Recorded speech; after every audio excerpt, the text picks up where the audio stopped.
വളരെ വർഷങ്ങൾക്ക് മുമ്പ് നടന്ന സംഭവമാണിത്.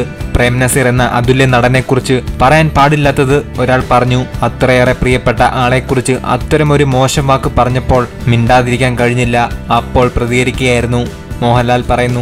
കൈരളി ചാനലിലെ JB ജംഗ്ഷൻ എന്ന പരിപാടിക്കിടെയാണ് ലാൽ അന്ന് നടന്ന സംഭവത്തെക്കുറിച്ച് വ്യക്തമാക്കിയത്.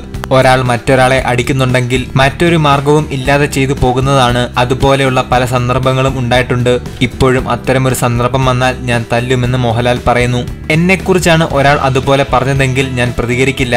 പക്ഷെ നിരന്തരം പറഞ്ഞുകൊണ്ടേയിരുന്നാൽ ചിലപ്പോൾ പ്രതികരിച്ചേക്കാം. പക്ഷെ ഇപ്പോൾ എന്നെക്കുറിച്ച് പറഞ്ഞാൽ കൂടെയുള്ളവർ ചിലപ്പോൾ പ്രതികരിച്ചേക്കാം. ഞാൻ വീണ്ടും പറയുന്നു, ഒരാളെ ഉപദ്രവിക്കുക എന്നത് അങ്ങേയറ്റം മോശമായ സംഭവമാണ്. ഒരാളെ ശാരീരികമായോ മാനസികമായോ വേദനിപ്പിക്കാനുള്ള അധികാരം ആർക്കുമില്ല. പക്ഷെ ഒരു നിവൃത്തിയുമില്ലെങ്കിൽ ചെയ്യാവുന്ന ഒരു കാര്യം ചെറുതായിട്ടൊന്ന് പൊട്ടിക്കുക എന്നത് മാത്രമാണ്, മോഹൻലാൽ പറഞ്ഞു. JB ജംഗ്ഷനിൽ മോഹൻലാൽ പറഞ്ഞ കാര്യങ്ങൾ ഇപ്പോൾ സോഷ്യൽ മീഡിയയിൽ വൈറലായിക്കൊണ്ടിരിക്കുകയാണ്.